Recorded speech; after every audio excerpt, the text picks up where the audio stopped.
Welcome to the Odd Pod, where we're talking Kitchener Rangers hockey with the AudBalls themselves, Andrew and Justin. Take it away, fellas.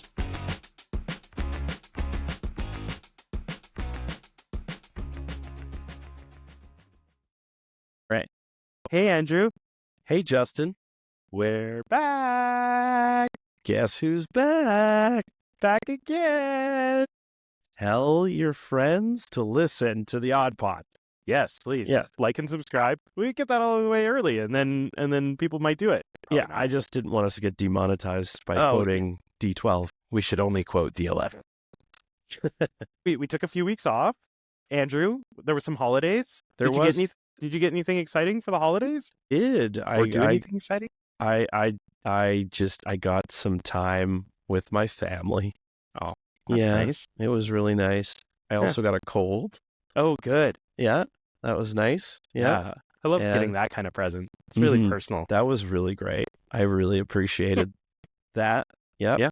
And overall, it was not really relaxing at all. Boxing Day was the one day where I could breathe.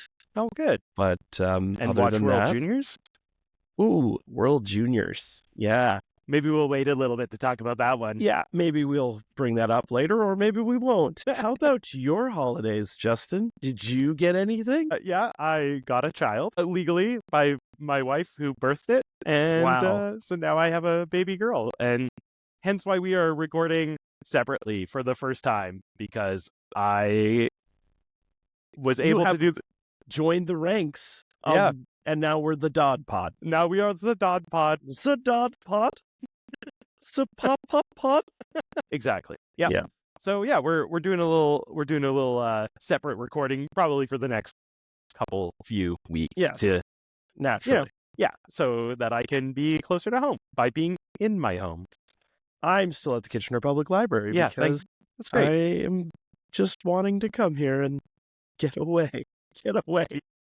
Andrew, I have missed a lot because I am become a Dodd ball. A AudBalls. We're the Dodd balls. So now that I'm a Dodd ball, I've missed a few games, but I was looking up some of what has happened since the last time we've talked. And It's been all good. Yeah. Yeah. We don't have anything to complain about. No, it's a lot of wins. So you're welcome, Kitchener, for stopping watching. In the Dodd Pod era, we are undefeated. Yeah. Yeah. Nice. I also saw that we've moved up to 4th in the CHL rankings, which is, it just feels good. We're finally getting the respect we deserve. Finally. Yes. And Jackson Parsons, goalie, OHL goaltender of the week. Again. How many is Fourth that? time. Fourth time this year. Fourth time. Just name the award after him. Absolutely. Yes. Just stop calling it goaltender of the week. Just You call would it call the it Jackson. the Jackson Parsons Memorial Goaltending Award, even though he's very much alive and playing in the league. Yeah. I wouldn't call it that until next year when he's not playing for us and I don't get to see him anymore. So yeah, it sounds like it's been all good. There's also lots of news that's coming out. Like we signed some new players, We did. or two new players. We did. Yeah, so we got Zhu. Yes. Who is Jacob Zhu, Yeah, which I commend you on because I've heard the broadcast and I'm nervous about saying the name. So I think that's a great pronunciation, which maybe in your Dodd Pod era, you take a step with the name I pronunciation. leveled up in name pronunciation. Yes. And he is a 6'2", 180 pound defenseman, little silky skater. He was drafted in the 8th round in 2024, but he looks very much at home. He's a 2008 baby. So he looks very much at home. He looks good to me. Who's he been playing with? He's been playing on the third pairing. I believe he was playing with Carson Campbell and Nice. Bilecki primarily. It's hard to say because I think we were doing the 7D thing that we do. And honestly, it's just a rotating lineup, it seems. And it seems to work. So let's keep doing it. I do notice that there's lots of guys drawing in and lots of guys drawing out because we have a plethora of players. And then, of course, Chromiak went away for the World Juniors. But he's back. I saw him he's in the back. last game. Yes, he is back. So which is great. Yeah. I mean, bummer for him that they got knocked out so early, but great that he's back on the Rangers. Yes, absolutely. I mean, the expectations were much lower for Slovakia than Canada, and they both got knocked out really early. I think in the same round, didn't they? It sure was. The quarterfinals. You the know what? First opportunity to get knocked out, as it were. You know, I'm actually kind of happy that none of the Rangers ended up going to play for Canada, because I'm really happy that they weren't a part of that loser mentality. 4 nights, 4 London night. Yeah. And we know how that goes. Sorry, 3. I lied. It's 3 on Canada. Anyway, it was, Easton Cowan. I think it was kind of sad that the boys were getting as much hate publicly, because I didn't want to blame the kids playing junior hockey at the highest level. I mean, these countries, all of them are so good at this point that, like, you lose, like, what does it say? Like, there's no respect for the Czechs, that you're trashing the Canadians that way. Like, the Czechs are good. That's just the bottom line. However, I was fully on board with criticizing the coaching staff and the scouting staff and the people who put that team together, because, like we said in the holiday extravaganza episode, Michael Misa wasn't there, Zane Perek wasn't there, Beckett Rakoff was getting wasn't there. healthy scratched.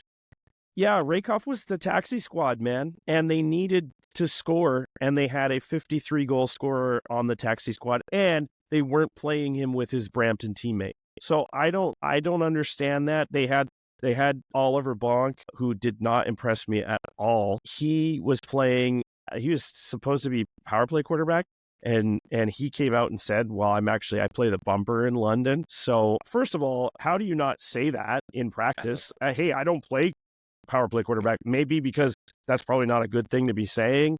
Hey, I want this opportunity, is what I'm guessing, because he's a kid and he wants the opportunity. But man, it's not the time to learn how to play quarterback power play. I mean, it just frustrates me, because I think it's somebody like Cameron Reed, who he'll probably be on that team next year. And to me, you look at his stats compared to Bonk's stats. I don't know. I'm not saying that he should have been there. I'm just saying, like, I can understand why you'd take Bonk. I don't know. I thought that, again, I'm not criticizing, the kid, Oliver Bonk. I'm criticizing how they used him. I'm criticizing the coaching staff not paying attention to what positions players play on the power play in the league you coach in. He coaches for Ottawa. Yeah.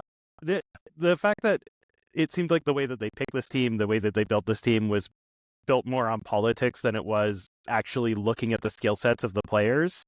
Yeah, I believe that to be true. To me. Yeah, it was not good. It was embarrassing, and we were so embarrassed, our prime minister resigned. Yeah, terrible. I mean, good that we started chopping at the top, right? That's right. That's the goal. So that's what happens. If you get knocked out 2 years in a row in the quarterfinals of the World Juniors, prime minister, the leader of the country, has to resign. Has to go. Mandatory. Yeah. Doesn't matter who. Doesn't matter if he's well liked. Yeah. No, it's gone. No, you're gone. You're out of here. Also, like Matthew Schaefer going down. Like, obviously, this is the same way that I feel about the Oilers. Like, I never want McDavid to be out of the Oilers lineup, because he's one of the greatest players in the league. I want him to lose on his merit, not. Well, you want to beat the best. You want to beat the best. You don't want to beat the Oilers and be like, and know that, like, well, you won because McDavid wasn't playing. Like, that's not as fun. I mean, you'll take it. Sure. You'll always take it as a win. You always take a win. It was when the Raptors won the title in 2019 and Kevin Durant couldn't play. I wasn't like, well, I'm not going to celebrate this.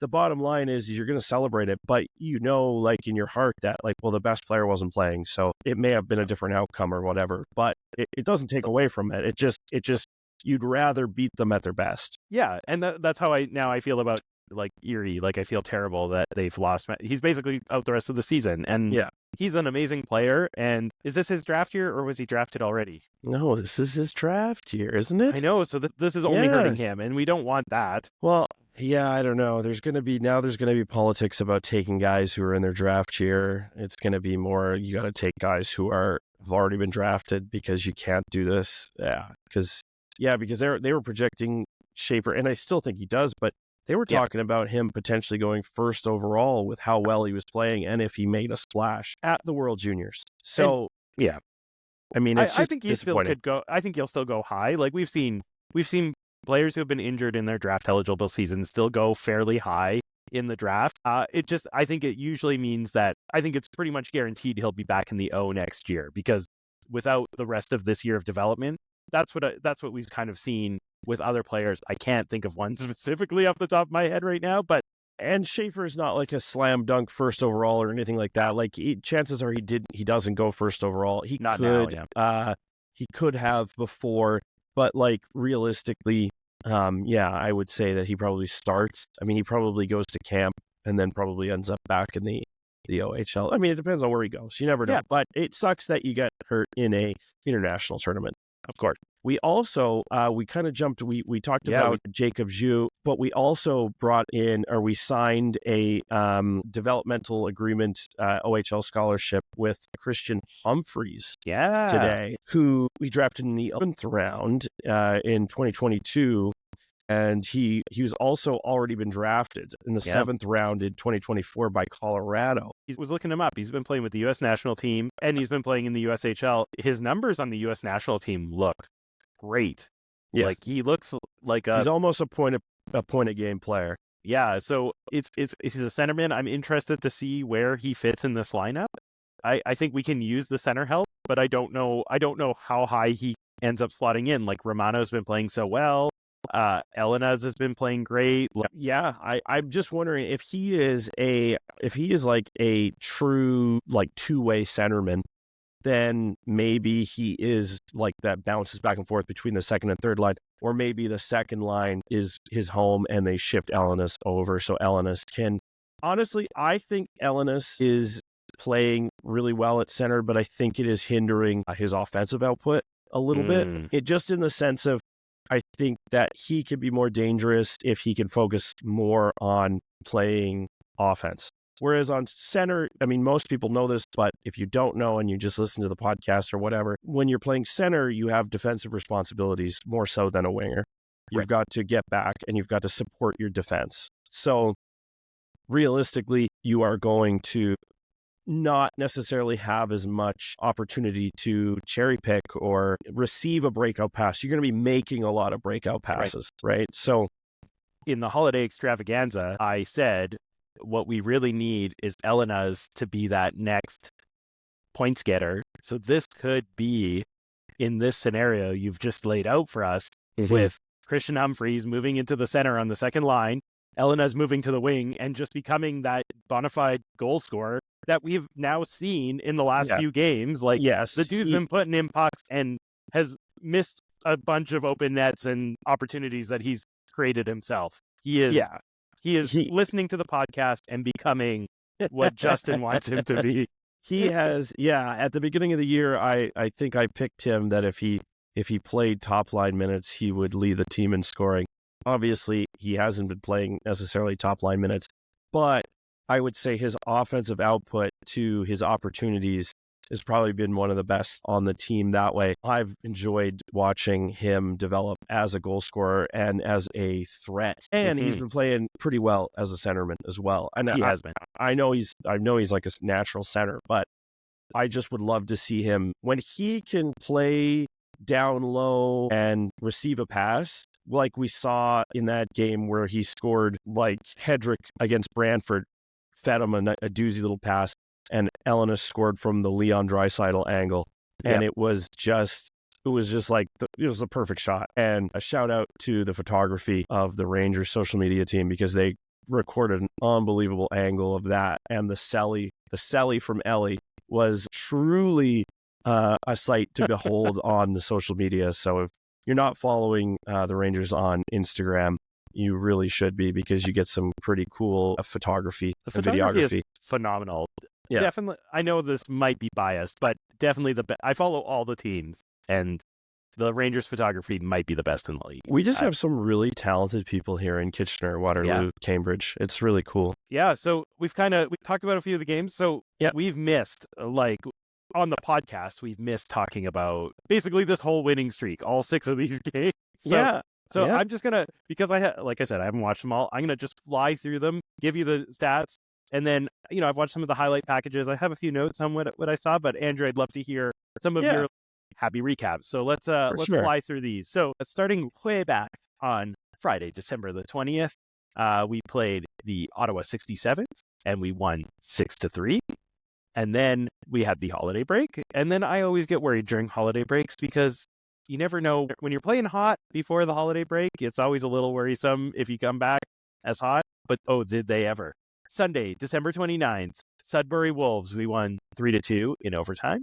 And then December 31st, we played North Bay and won 5-2. And then on January 2nd, we played Brantford in what I actually watched this game. That was a tight game. We won 2-1 and in overtime. And it was a tight checking game. That was a goaltending duel. Yes. Leanders versus Parsons. And then on the 3rd, we played our old pals, the Erie Otters, and we won 3-1. Yeah. And there was special some fun segment stuff coming about that one. Yeah. There was some fun stuff after the horn went in that one. Yeah. Yeah. And then finally on January 5th, we played Guelph and won 4-3 in overtime. I think we still play Guelph one or two more times, but I'm pretty sure we have dominated that series. So yes. I think we've won them all. We have. Andrew, tell us your hot takes. Okay. Well, let's go all the way back to the Ottawa 67s. All the way back. All the way back to December 20th, 2024. And Hayden Ellis gets his first goal as a Ranger. He has a 2-point night. Also of note, Jack LeBrash played out of his mind in this game. He was a monster in this game. He had 2 points, but he was just one of these. He was driving the line that he was on. He's playing like fourth line, and he just looked like a man amongst boys in this game, which is saying something because there's some really good players on Ottawa. Ottawa is a good squad, and there's some talented OHLers on that team like Henry Muse. We're flying through these. Then moving on to Sudbury, of course, Jackson Parsons. He stops 32 of 34. He was, once again, like this was a game where the Rangers gave up a goal right away, and I didn't know how things were going to go because it had been 9 days off. And then thankfully, right away, Hayden Ellis gets another one. The answer back, the less than a minute later, he ties it up. And then right at the beginning of the third period, Luke Ellenis has a beautiful goal, unassisted. And it would end up, that's right, a power play would end up clinching that game for us. Misiljevic, as he has all season, he scored his 18th in that game. Romano and Cameron Reed set him up. Moving on, North Bay didn't have an answer. Kitchener Rangers scored 3 minutes in. They actually gave up the next 2 goals, but Trent Swick, 2 goals and an assist. He was a monster. Like we said, big man on campus. When Trent Swick has a Trent Swick game, let's call it, Trent Swick is the best player on the team. That's just when Trent Swick is firing on all cylinders and everything is just, he's in the zone. He is the man on the team. Jack Pridham continues to score. Jack Pridham, I mean, I could watch the dude skate. He could just do laps and I would tune in. He's got the flow. He's got the wheels. And Evan Hedrick scores his first OHL goal in this game. He throws it on net from the corner when he's retrieving it and the goalie's not set and it goes in. And it was a hardworking play from a talented kid. It was smart. It was reactionary. Honestly, I'm going to talk more about him, but Evan Hedrick is the whole package. I am proclaiming it now. This dude is a dude. He's going to be the odd pod guy. Whoa. He's just a guy right now already. And he's not very big. And he doesn't seem like he plays small because we're going to talk about a hit that he threw in the North Bay game. No, it was in the Brantford game. That's right. It was in the Brantford game, which brings us to the Brantford game. He throws a monstrous hit in the Brantford game, and we're already buzzing about Evan Hedrick in the previous game because he gets his first goal. You texted me when he scored that goal. You were like, "This is our future captain." Oh, That's what you said to me. And don't get me wrong, I know that there's guys like Cameron Reid who are likely going to wear the C at some point just because he already has a letter on his jersey. Yeah. Right? He hasn't even been drafted.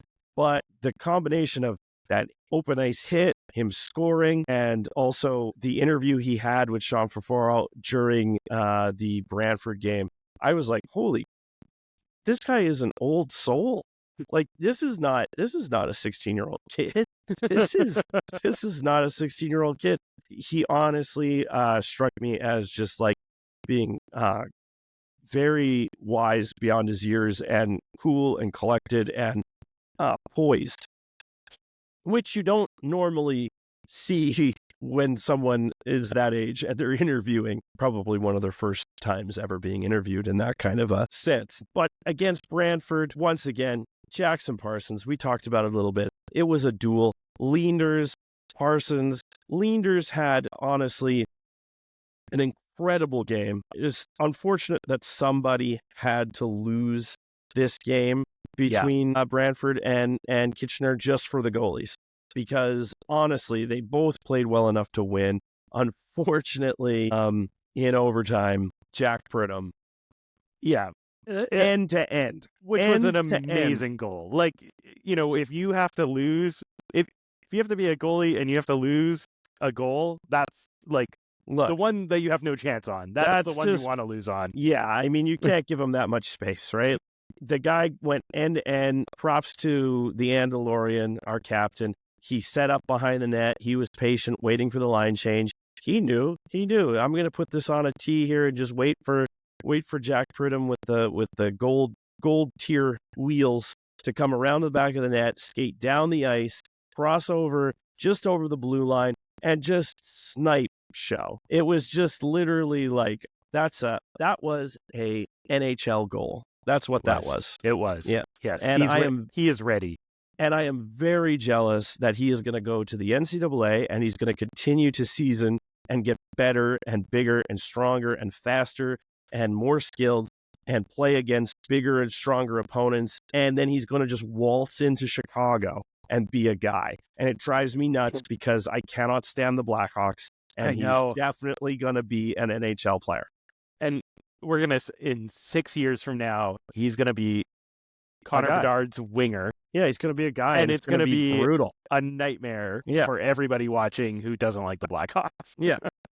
It's going to be brutal. Yeah. And then moving on to the spiciest and most, what will we call it, controversial, I guess, game. However, it was not on the score sheet. It was 3-1.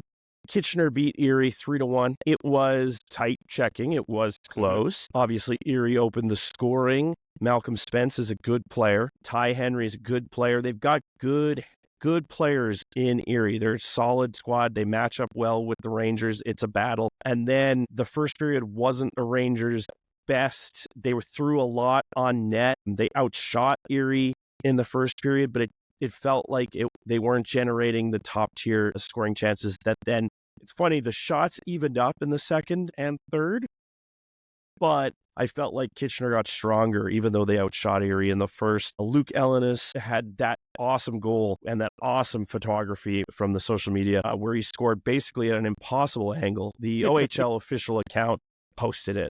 It was so good. Yeah. Hedrick made a nifty little pass on the power play, which again, this power play is going to be the key to this team winning and going far in the playoffs. If Justin talked about that in the holiday extravaganza, that the power play was going to change the course of this team. It's literally been a narrative all season for this team. Why is it streaky? Remember I said if I could interview the Juice, it would be, I would eventually build up to like, what's going on with the power play? How come sometimes it looks phenomenal and then some games it's like 1 for 6, like against Erie.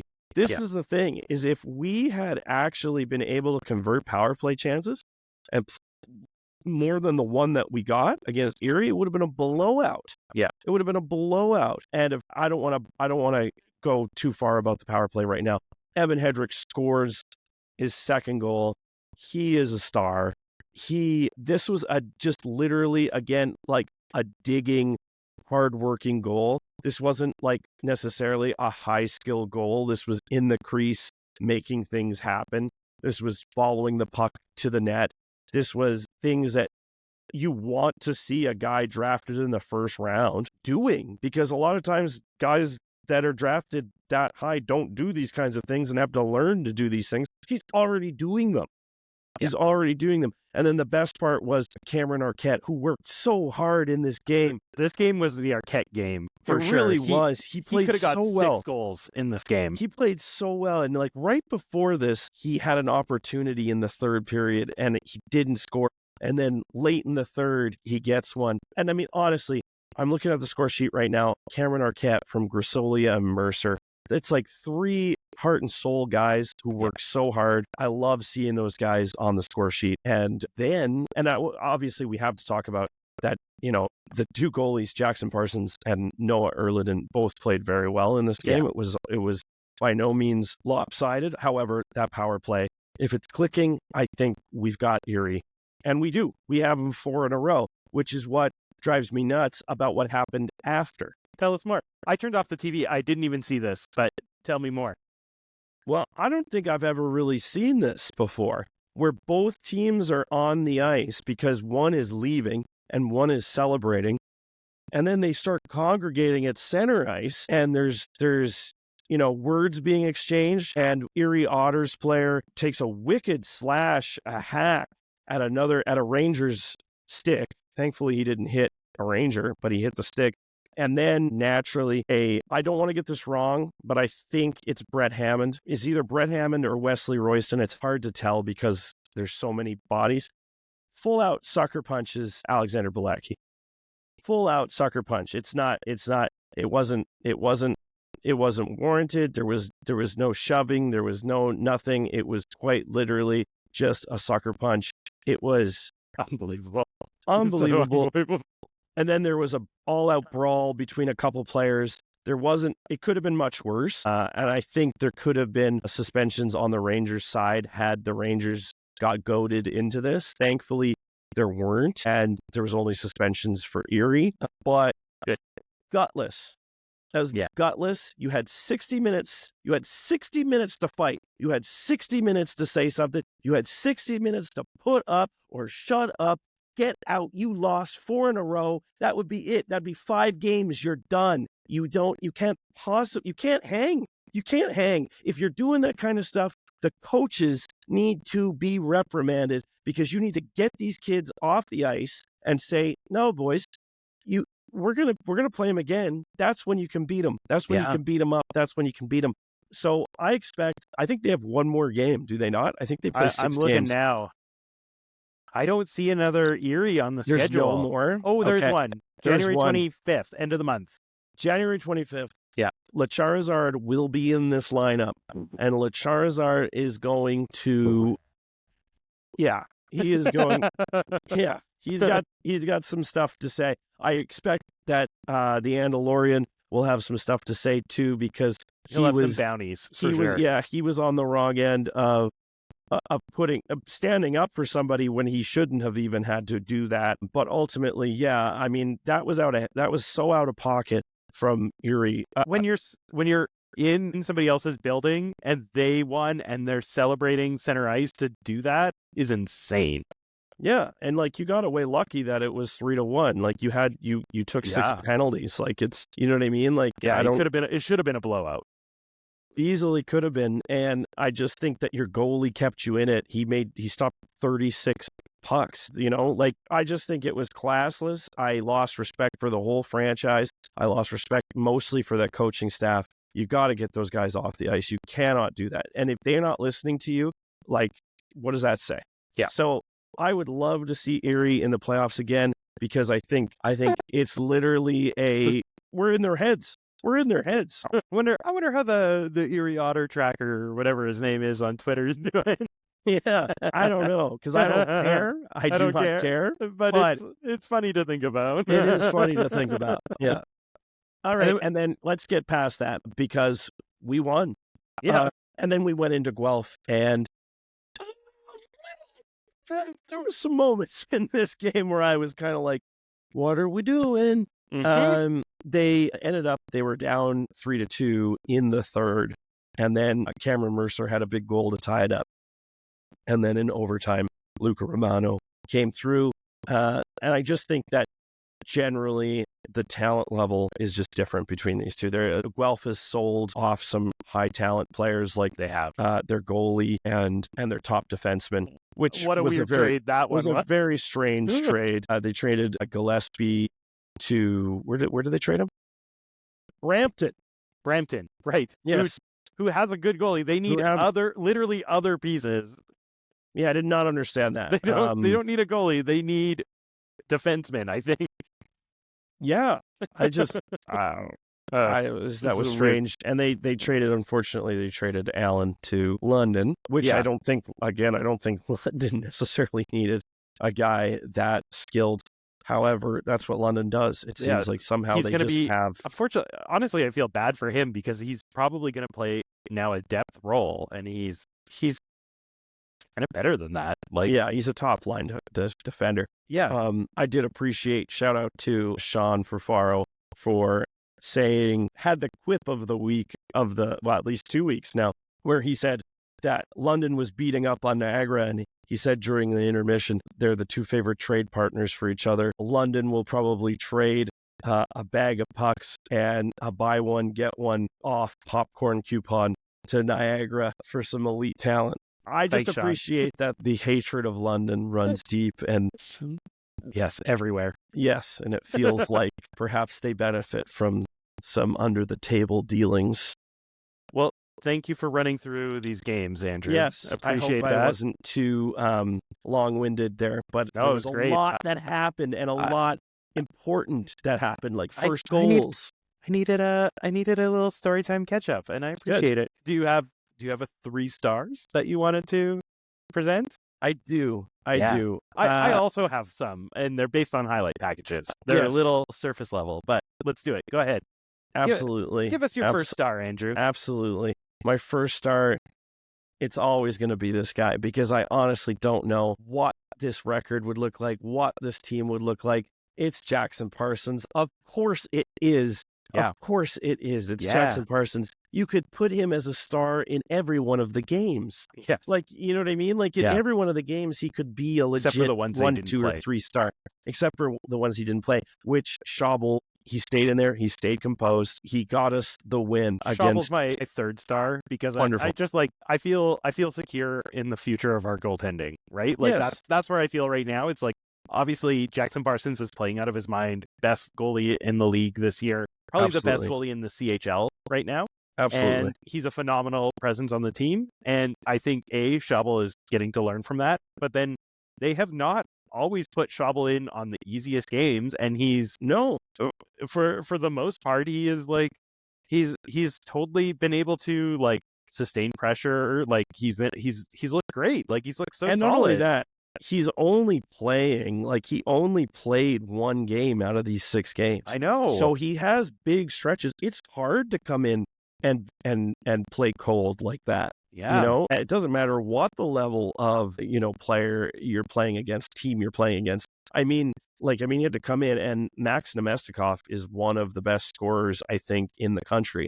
He got him for 2 goals, but there's nothing wrong with that. That's like I said, he's one of the best pure goal scorers in the country. Those 2 goals were nothing to be ashamed of letting in. They were exactly great goals. Like, yeah.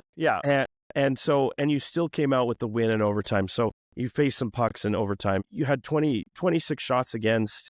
You gave him a chance to win. Shabble is a great 3rd star. My 2nd star is Evan Hedrick, just because it's nice to see the beginning of a career arc like this. I'm excited about him. I think it was mostly because I bumped him up to the 2nd star because he's coming back from kind of a devastating wrist injury early in the season where he broke his wrist, and it's hard to just get right in there and immediately make an impact, especially as a rookie. Yeah, as a rookie, you don't know what the speed of this league is, and all of a sudden you have to play it while everybody is 20 to 30 games into it already.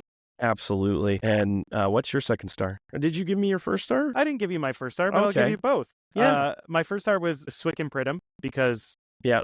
when you're watching highlights, they're the two guys. They get highlighted in Yeah. every package, not just their goals. There's Yeah. always a shot.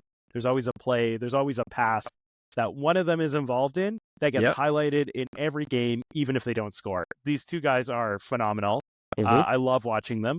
And then my second star is Elena's because he's making me look good so far. So Nice. since the holiday extravaganza, on point, man. On point. And I absolutely love the Swick and Pridham shout out because, yeah, they're just so good. Pridham could easily be my second or third star, but I'm going to go off the board here because I think this kid is playing extremely well. It's none other than our own Diracolo. Honestly, I think the more I've been watching the games closely and seeing what he does that's not going to make a highlight package, I think Diracolo is a very important player on this team, man, especially with Chromiak being gone. Yeah, I thought that the person who stepped up the most on defense, and this is nothing to take away from Ando or any of the other guys, I think the person who stepped up the most on defense for the Rangers with Chromiak out was Max Diracolo. Yeah, and that's what we wanted to see. We expected to see that because we saw it in the preseason. He was playing top line minutes. Yeah. And he has all the skills needed to step up into a better role. He's kind of just getting down so that, not for any reason other than the fact that we have a plethora of good defensemen. Yeah, that's kind of why he's playing third line, and there shouldn't be any shame in that. It is the fact that he does it so well. He's so understated that it's great when he has a moments to shine like he did in Chromiak's absence. Absolute. The whole defensive core I think it's just so well coached with a Chromiak and Andonovsky and Campbell and Reed and Diracolo and if Zhu is going in there or Bilecki or McNeil or whoever is going in there, or if they're playing 7, it's just they're very disciplined, they're very calm, and they know how to be physical. Yep. And that's what I love about Diracolo. In between the whistles, he will not put up with any BS. Let's put it that way. Yeah. Because, and that's what you need from your leaders. Yeah, for sure. All right. I think that's the week. I think that's the week. I think that feels good. So thank you, everyone, for sticking with us during the break. We'll be back to more regular scheduled programming next week, but we'll see. Yeah, we'll see how things go. A couple thank yous, of course. Ken Bourne, thank you for all the logos and branding and being the director of those things. Thank you to Liam, our prodigal producer. The Phenom. And thank you to the Kitchener Public Library for hosting Andrew this week. Yes, it's been a nice little solo mission here. I want to thank the people who are listening every week and actually messaged me and were like, when's the next pod? And I appreciate it. We have a thank you to Tim, who we shout out regularly on the podcast, and probably nobody other than Tim and a few of our close friends know who Tim is. True. It's true. Tim is our dear friend who we've known Tim forever as well. Forever, yes. And Tim is an audio engineer and has helped us with a lot of advice and things like that when setting up the pod. And the reason we yell Tim in the middle of podcast episodes is because something has gone wrong and we need Tim to fix it. And that's really what Tim does for us, is he fixes things. And then Tim graciously bought us a present. And we should open it on the pod. We should. So, we must. So a separate opening. Look at this. Ooh. Oh, yeah. There's a present opening. I'm ripping it open. Oh, I'm ripping it. It is a photograph.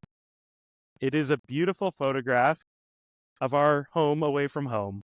Oh, the Kitchener Public Library. That's awesome. I love it. Yeah, that's so great. That's so good. Tim, thanks. Tim, I'm feeling things. Help me.